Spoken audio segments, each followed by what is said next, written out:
सवेरे सवेरे उठ के लाख लाख शुक्राना मानो। क्या सुनाते हैं आज?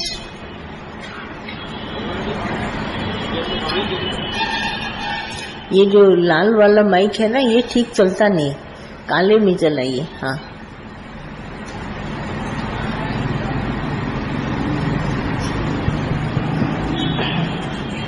गुरु का शुक्राना है गुरु का। गुरु माता जी ये भी बोले कि अपने स्वरूप में टिको, तो कैसे टिकते हैं उसको? क्या अपने स्वरूप में कैसे टिके? और कुछ इसके अलावा? और जैसे मन भी अपन को बहुत अंदर से घबराता है, डर भी लगता है। सत्संग सुनते हैं आप? कहाँ जी, कहाँ सुनते हैं? आप ही का सुनते हैं भगवान। कहाँ सुनते हैं? रायपुर में। रायपुर में, ठीक है। और कुछ?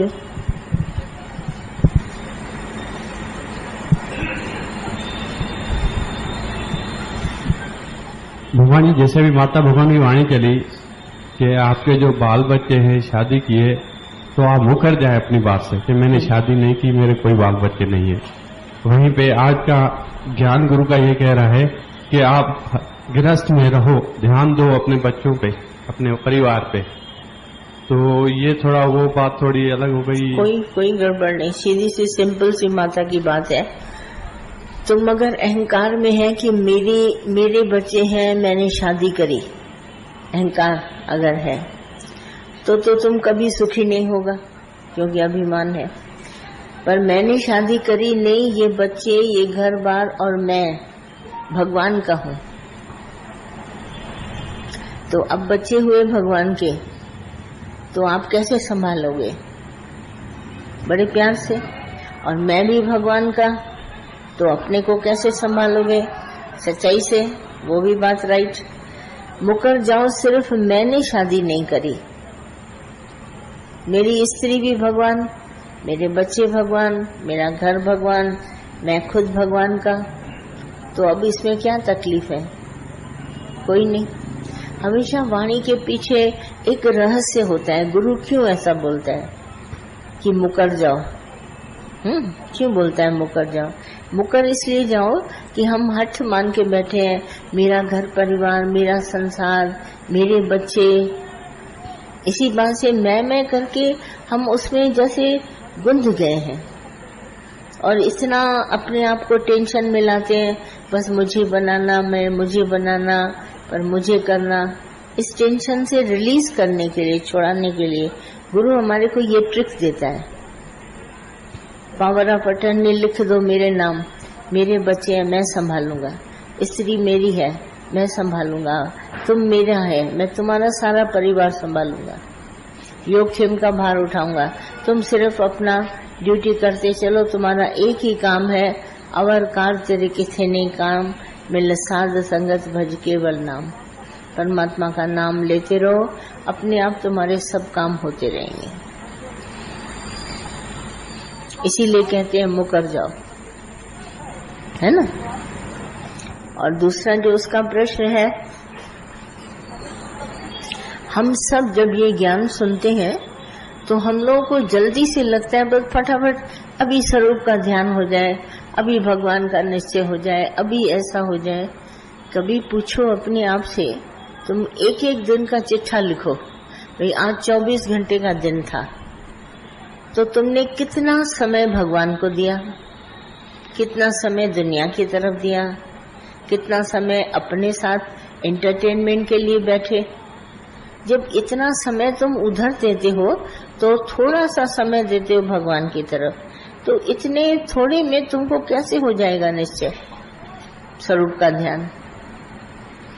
हम लोग को तो पूरा ज्ञान अगर आता है तो इसके लिए भगवान जीवन तुम्हारे लेखे, मैं बैठा ही वहां हूँ, अब मुझे क्या ध्यान करना? मैं साथ संगत में भगवान के साथ बैठा हूँ तो मुझे ध्यान भी यहीं का है। तो थोड़ा सा ज्ञान लेके हम सोचते हैं बस फटाफट काम उतरे, स्वरूप का ध्यान आ जाए, ये बात हो जाए तो मैं आराम से खुश रहूंगा। अपना आप भुलाना होगा, बहुत कुछ इसमें काम है। ऐसे तो नहीं है कि आसानी से 1-1.5 घंटा सत्संग सुना और हमको सब कुछ आ जाए। हिम्मत करनी पड़ती है। स्वरूप का ध्यान कोई इतना आसान थोड़ी ना है। आसान है गुरु के साथ। तुम कितना घंटा गुरु का ज्ञान लेकर उसके साथ बैठते हो? सारे दिन में कितना घंटा बैठते हो? जो इतना जल्दी तुम ये चाहते हो कि मुझे मिल जाए। सब लोगों को सदियां घिसते घिसते आते आते न जाने कितना समय लग गया, और उस समय के बाद ये इसको मिला, और झटपट में मिल सकता है, बहुत आसानी से मिल सकता है। जैसे वाल्मीकि को मिला, संत तुकाराम को मिला, बिल्कुल पूरा का पूरा निश्चय, बस भगवान मैं तुम्हारा तुम मेरा, सभी को मिल गया। मिनटों में भी काम होता है, बरसों में भी काम होता है, मगर हम बैठे हैं संसार के ग्रस्त में और सारा दिन उन्हीं को चाहते हैं। चाहे ना केवल परमात्मा के लिए हो तो दर्शन में मिनटों में हो जाए। चाह है जगत की, वहीं बैठे हैं। इंटरेस्ट चाहिए, चाह चाहिए तो मिनटों में लग जाएगा। तू है तो है, गुरु कहता है तुम्हारे को, ज्ञान देता है तो तुम है वो बात में, और अपने आप निश्चय हो जाता है। पता भी नहीं चलता कि निश्चय कैसे हो गया। स्वरूप का ध्यान। और कुछ? भगवान गुरु जा शुक्राना आहिनि। माता भगवान जी वाणी हली चवनि पिया, पहिरीं युग में जेको क्या चीज? पहिरीं युग में जेको भगवान ते विश्वास न रखंदो हुयो उनखे नास्तिक चयो वेंदो हुयो। हाणे चवनि था हिन युग में जेको पाण में विश्वास नथो रखे उनखे नास्तिक चयो वेंदो आहे। समझ नहीं आ रही है तुम क्या बोल रहे हो। भगवान साफ साफ बोलो, सर ऊपर करो, सर ऊपर करो। माता भगवान जी वाणी हली। हाँ हाँ, चवनि था पहिरीं युग में जेको भगवान में विश्वास न रखंदो हुयो उनखे नास्तिक चयो वेंदो हो। हाँ हाँ, हिन युग में जेको पाण में विश्वास नथो रखे उनखे नास्तिक चयो वेंदो आहे। सही ॻाल्हि आहे। इन ते भगवान थोड़ो तब पाण जेको है ना, जैसे भगवान है तो हम बोलते हैं भगवान सब जगह है, तो फिर यहाँ नहीं है क्या? है ना, तो हम वो काम शुरू करते हैं यहाँ से, इन सब में है भगवान। तो अपने में तुमको विश्वास है कि यहाँ भगवान है? अगर ये विश्वास है तब तो बहुत अच्छा आस्तिक तुम कहलाओगे। मगर इन सब में भगवान है, मुझ में तो है नहीं, ये नास्तिकपना है।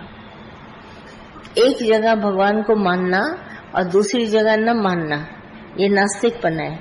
और सर्व में परमात्मा को जानना, ये आस्तिकपना है। तो जब सब में भगवान है तो फिर इधर भी तो है। उस हाथ को ऐसे शुरू करो, जैसे मैं कहूँ कि हम सबको सुधारना है, तो वो काम पहले मैं अपने को सुधारूं तो आपकी तरफ बढ़ूं। पर मैं कहूँ ये सब सुधर जाए और मैं वैसे ही रहूं। जब सुधारना हम चाहते हैं तो हम इधर से चाहते हैं। अगर मैं झूठ नहीं बोलूंगा तो मैं इनको भी सिखाऊंगा तो असर होगा। पर जब मैं खुद ही झूठ बोलता हूँ और इनको कहूँगा झूठ नहीं बोलना चाहिए, तो मेरी बात का इनके ऊपर असर नहीं होगा। असर तब होगा जब मैं यहाँ से शुरू करूंगा। तो जब यहाँ से देखना शुरू करता है अहम ब्रह्म, शास्त्रों में ये बहुत उत्तम बात बोली गई है, अहम ब्रह्म। अहम ब्रह्म माना मैं ब्रह्म हूँ। ये तो हम बचपन से जानते हैं कि ऐसी कोई जगह खाली नहीं जहाँ भगवान न हो।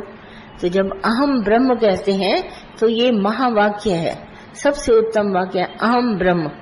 और सामने वाला जो भी होता है उसको बोलते हैं तत्त्वम, तुम भी वही है। संस्कृत अक्षर है, अहम माना मैं ब्रह्म हूँ और तत्त्वम तुम भी वही है। तो इस तरह से समत्व भाव गया, जो मैं सो तू, बराबर हो गया ना। तो जो जैसे मैं हूँ और तुम हो, तो बराबर होने से हमारे अंदर द्वैत भाव खत्म हो जाएगा। दूसरा देखना, अरे जो मैं हूँ वही तो ये है। तो द्वैत भाव के खत्म होते होने से आपको कभी विकार टच नहीं करेंगे, विषय टच नहीं करेंगे, अहमता आपके अंदर नहीं आएगी, इच्छा पैदा नहीं होगी। सिर्फ ये महावाक्य सारी अंदर से आपको सफाई कर देगा। तुम कितना भी ज्ञान सुनो और सुनाओ, पर क्लीननेस जो आएगी, जो सफाई है, वो आएगी अहम ब्रह्म तत्वम से। इसका हम जाप करते हैं, जैसे चलते चलते अरे भगवान है, ब्रह्म है, अहम ब्रह्म तत्वम। तो इसमें क्या होता है, न विकार न विषय, न कोई जगत की दूसरी कोई बात आती है। तो हमारा अंतःकरण की शुद्धि बहुत आराम से हो जाती है, एकदम साफ सुथरा अंतःकरण। अंतःकरण में एक ही बात आती है, जरे जो मैं हूँ वही तो ये है, जैसा ये वैसा मैं। तो हमारा बुद्धि का भेद जो है वो खत्म हो जाते हैं, अच्छे बुरे का, अपने पराये का, रागी द्वेषी का, जो भी हमारे अंदर भेद द्वंद्व में आता है वो एकदम खत्म हो जाता है, क्योंकि हम इसी बात पर टिके रहते हैं, अहम ब्रह्म तत्वम। अगर मैं ब्रह्म स्वरूप आत्मा हूँ तो तुम भी वही है। बाकी बातें हैं, शरीर के बारे में अगर कुछ भी बोला तो बातें हैं, और इन सब बातों को हटा के केवल ब्रह्म सत्ता में आओ, परमात्मा में आओ, तो यहाँ पर सारी बातें खत्म हो जाती हैं। एक ब्रह्म सत्ता ही अपने आप में पूर्ण है, अहम ब्रह्म तत्वम। किसी भी भाषा में अंदर में बोलेगा ये महावाक्य सत्य है। बाकी ये नहीं कि मैं शरीर हूँ तो ये भी शरीर है। हम शरीर न कभी पहले थे, न अभी हैं, न बाद में रहेंगे। जैसे सूरज के तीनों कालों में अंधेरा नहीं है, पहले भी सूरज में अंधकार नहीं था, अभी भी अंधकार नहीं है, कल भी अंधकार नहीं होगा। ऐसे मैं शरीर आज भी नहीं हूँ, कल भी नहीं था और परसों भी नहीं होऊंगा। मैं शरीर को अंदर में जो परम सत्ता परमात्मा की है वो इसको पकड़े हुए है। जैसे झंडा डंडे के कारण ऊंचा होता है, तो झंडे को सब सलामी देते हैं, तो वजह क्या है, झंडा के लिए डंडा। ऐसे ही हमारे शरीर खड़ा है, चलता है, फिरता है, सब कुछ करता है, परम सत्ता ब्रह्म की है, इसमें परमात्मा की